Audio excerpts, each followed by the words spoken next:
Hello friends, super magic રસોઈમાં મિત્રો આપનું સ્વાગત કરું છું.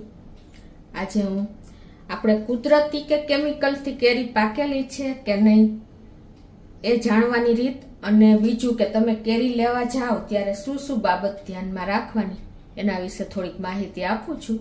ગમે તો લાઈક કરજો, શેર કરજો અને નવા મિત્રો સબસ્ક્રાઈબ કરવાનું તો બિલકુલ ના ભૂલતા. બાજુમાં રહેલ બેલ આઇકનને પણ પ્રેસ કરી દેજો, જેથી કરીને લેટેસ્ટ વિડીયોની માહિતી ડેઈલી મળતી રહે, અને હાઈપ બટનને પણ પ્રેસ કરજો એટલે અમુક પોઈન્ટ્સ મળતા રહે. તો મિત્રો, આપણે કેરીની સિઝન અત્યારે ફૂલ ચાલી રહી છે અને માર્કેટમાં મોસ્ટ ઓફ અત્યારે હવે હાફૂસ પૂરી થઈ છે અને કેસર કેરી આવી રહી છે, જે આપણે ગીરની તાલાલાની સ્પેશિયલ હોય છે. પણ કેરી લેવા જાય ત્યારે આપણે બહુ કન્ફ્યુઝ થઈ જઈએ છીએ. તો એના વિશે જો હું તમને ખોલીને આનું લાવી છું બોક્સ, એ વિશે થોડીક માહિતી આપું છું. આ બે બોક્સ છે અને બેયની તમને પરફેક્ટ ખોલીને બતાવું.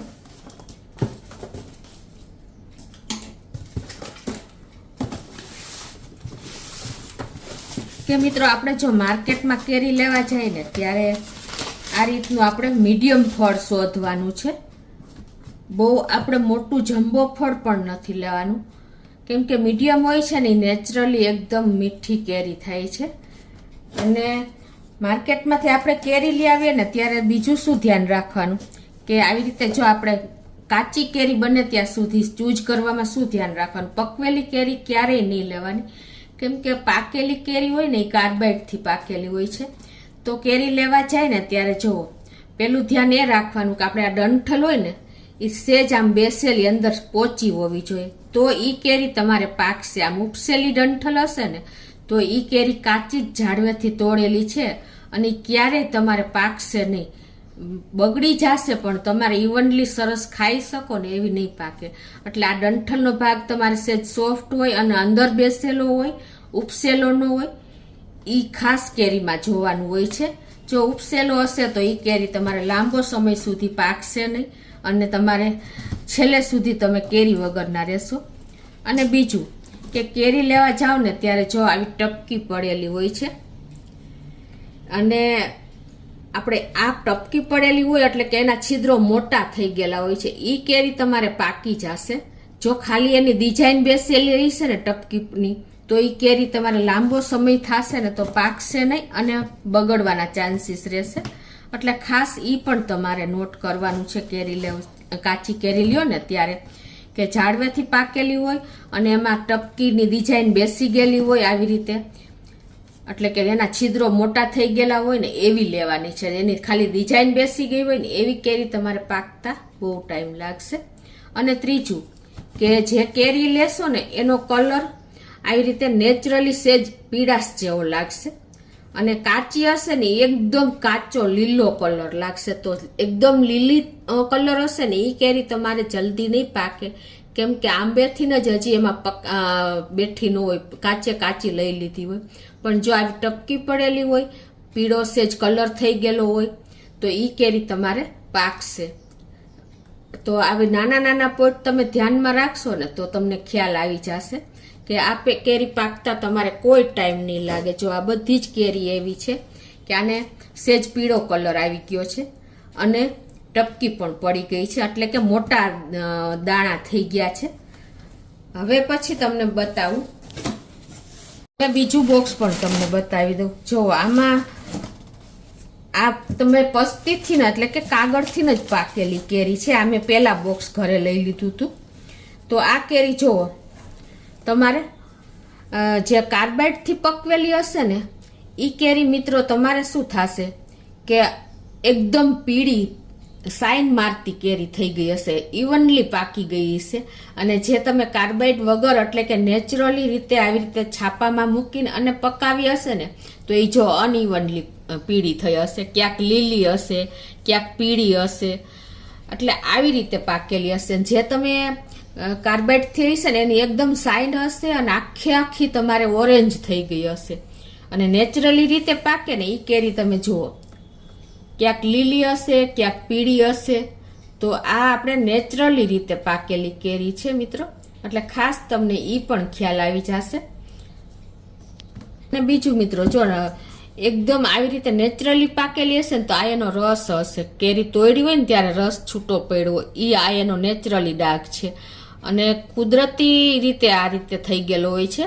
આમાં કોઈ કેમિકલ છાંટેલું નથી. અને તમારે નેચરલી કેરી હશે ને એ મોઢેથી બગડશે. અને પેલી કેરી હશે ને એ તમારે પાયકા પહેલા જ બગડી જશે, બધેથી કા બગડેલી જ હશે. એટલે આ પણ તમારે એક જાણવા જેવું છે. બીજું મિત્રો, કેમિકલથી પાકેલી કેરી હશે ને એને તમે સ્મેલ કરશો ને આમ સૂંઘશો ને તો જરા પણ કોઈ જાતની સ્મેલ નહીં આવે.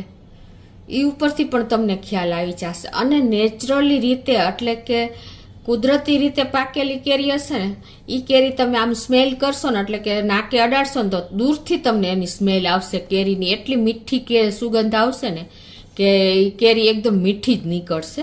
એટલે કાર્બાઇડથી પકવેલી કેરી અને નેચરલી રીતે પાકેલી કેરીમાં આટલો ડિફરન્સ હોય છે કે તમને સ્મેલ ઉપરથી ખબર પડી જાય, એના કલર ઉપરથી ખબર પડી જાય, એની સાઇન ઉપરથી ખબર પડી જાય.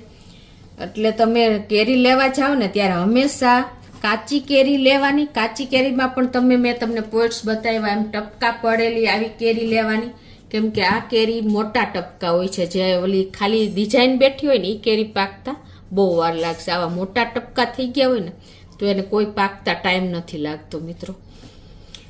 અને તમે જ્યારે આ કેરી સમારશો ને મિત્રો, કુદરતી રીતે પાકેલી કેરી તમે સમારો ને તો એકદમ ઓરેન્જ કલર નીકળશે.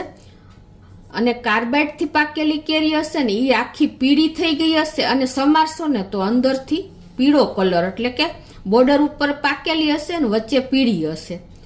એ ઉપરથી પણ તમને ખ્યાલ આવી જશે કે આ કુદરતી પાકેલી છે કે કાર્બાઇડથી પાકેલી છે. મિત્રો તમે આવી રીતે જો આપણે કાચું ફળ લઈ આવીએ છીએ તો એને પકવવા માટે તમારે શું કરવાનું કે આવી રીતે બોક્સમાં થોડી થોડી કેરી ડિસ્ટન્સે તમારે પેપર રાખવાનું. અને એક એક કેરી પણ તમે આ રીતે પેપરમાં વીંટીને મૂકી શકો છો. પણ તમને ઈ નો અનુકૂળ આવે ને તો તમારે આ રીતે તમને બતાવું. હવે જો આ રીતે તમારે પકવવા માટે શું કરવાનું નેચરલી રીતે કે આવી રીતે બોક્સ હોય ને એમાં તમારે નીચે પસ્તી પાથરી દેવાની. પછી તમારે જે કાચું ફળ હોય ને આવી રીતે મેં તમને કીધું એમ મીડિયમ સાઇઝના જ ફળ તમારે ચૂઝ કરવાના. જો આવી રીતે પછી તમારે એને ઊંધી મૂકવાની. મિત્રો આપણે અત્યાર સુધી આવી રીતે મૂકતા આવ્યા છીએ, પણ તમે આ રીતે મૂકશો ને એટલે એ કેરી પાકતા કોઈ ટાઈમ નહીં લાગે. જો તમને એમ લાગશે કે આ પહેલી વાર જાણ્યું, પણ તમે એક વખત આ રીતે ટ્રાય કરજો મિત્રો કે આવી રીતે તમે એક થર કેરીનો કરી મૂકી દેવાનો પસ્તી ઉપર. આવી રીતે એક થર કરી દેવાનો. પછી પાછી તમારે એની ઉપર પસ્તી આ રીતે મૂકી દેવાની. મિત્રો માણસો પહેલા આપણે કાંદા મૂકતા, પણ કાંદાની કોઈ જરૂર નથી. કાંદામાં એટલું ઇથેલિન નથી હોતું. કુદરતી ઇથેલિન તમને શેમાંથી મળે એ પણ તમને હું જણાવું કે પાછો તમારે આ બીજો થર કરી દેવાનો આવી રીતે.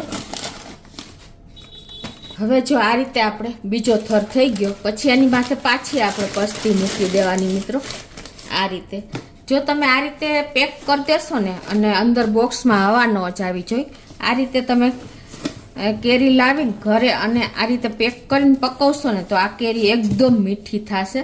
3 થી 4 દિવસમાં જ તમારી કણી પડેલી કેરી હશે ને એમ કે ટપકી પડેલી અને આ રીતે તમારો જે ડંઠલનો ભાગ બેસેલો હોય, ઉપસેલો ન હોય એવી કેરી લેશો ને તમે તો કોઈ પાકતા વાર નહીં લાગે. આવો પીળો કલર થઈ ગયેલો હોય એવી કેરી તમારે બોક્સમાં ચૂઝ કરવાની છે બોક્સ લેવા જાવ ત્યારે. અને આ રીતે તમારે સ્ટેપ બાય સ્ટેપ પસ્તી રાખી દેવાની છે. હવે મિત્રો વાત આવી કે કેરી બહાર પાકેલી જે આવે છે તૈયાર કાર્બાઇડથી પકવેલી હોય છે એ કેરી તો એક તો તમારે મીઠાશ નથી હોતી, પ્લસ બગડી જાય છે.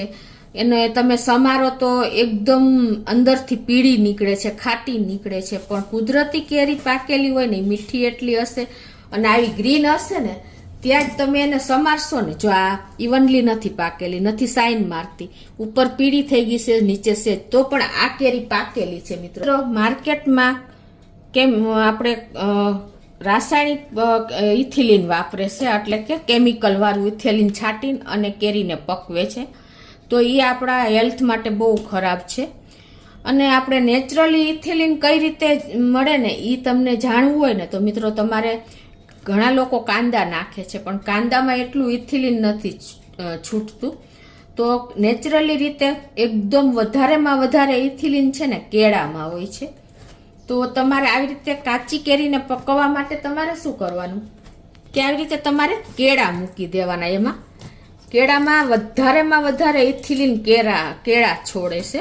તો આ રીતે તમારે સ્ટેપ બાય સ્ટેપ થર કર્યો હોય ને એમાં આવી રીતે 2 થી 3 કેળા મૂકી દેવાના.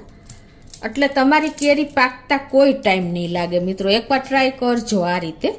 પછી તમારે માથે એને પસ્તી ઢાંકી દેવાની આ રીતે.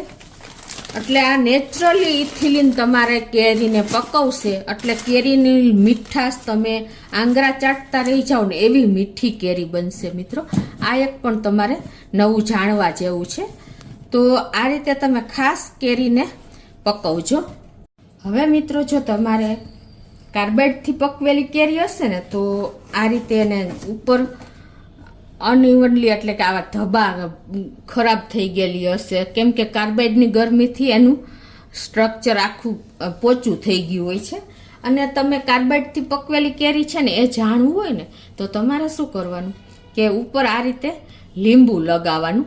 આ રીતે તમે લીંબુનો રસ લગાવશો ને તો જો કાર્બાઇડથી પકવેલી કેરી હશે ને તો એ પર્પલ કલર થઈ જશે. અને કાર્બાઇડ વગર નેચરલી પાકેલી કેરી હશે ને તો જો કોઈ જાતની બદલાવ નહીં આવે, એટલે કે કોઈ જાતનો કલર ન આવ્યો. નેચરલી પાકેલી કેરી છે આ. અને કાર્બાઇડથી પકવેલી હશે ને તો પર્પલ રીતસરનો તમને કલર દેખાશે મિત્રો. એક આ પણ તમે જાણવા જેવું છે. જો ઘરેથી તમે લઈને ઘરે આવી ગયા હોય ને તો આ રીતે તમે ટ્રાય કરી શકો છો. હવે મિત્રો કદાચ તમારે કાર્બાઇડથી પકવેલી કેરી ઘરે આવી ગઈ તો તમારે એને ખાવા માટે શું કરવાનું ખબર છે કે આ રીતે તમારે પાણી લેવાનું છે અને એમાં તમારે બેકિંગ સોડા નાખી દેવાનો છે. આ રીતે બેકિંગ સોડા નાખીને અને પછી તમારે એને 15-20 મિનિટ આ રીતે કેરીને ડુબાડી દેવાની છે. જુઓ તો તમારી જે કાર્બાઇડ અંદર ગયરો હોય ને એ નીકળી જશે અને તમારી એકદમ ખાવા લાયક કેરી થઈ જશે મિત્રો. એટલે આ પોઈન્ટ તમારે જો કાર્બાઇડથી પાકેલી કેરીનું બોક્સ આવી ગયું હોય તો તમારે આ પ્રોસિજર કરવી ખાસ જરૂરી છે કે 10 થી 15 મિનિટ કે અડધો કલાક તમારે આ રીતે પાણીમાં બોરી દેવાની. અને નેચરલી તમે પાકેલી કેરી હોય ને તો પણ તમે આ રીતે અડધો કલાક સાદા પાણીમાં બોરી દેશો ને તો એની ગરમી અંદરથી કેરીની જે ગરમી હોય ને એ નીકળી જશે અને તમને ક્યારેય કેરી ખાશો ને તો જે ગરમીને હિસાબે અળાઈઓ નીકળે છે એ કોઈ પ્રોબ્લેમ નહીં આવે.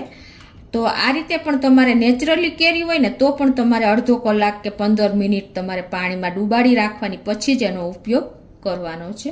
મિત્રો A to Z માહિતી મેં તમને કેરી વિશે આપી છે કે કેરીની કાચી કેરી લેવા જાઓ ત્યારે શું શું પોઈન્ટ ધ્યાનમાં રાખવા, કાર્બાઇડથી પકવેલી કેરી હોય તો એના સીન શું શું હોય, નેચરલી રીતે પાકતી કેરી કઈ રીતે પાકે છે, કેવી રીતે પકવવી, શેમાં વધારે ઇથિલિન હોય છે.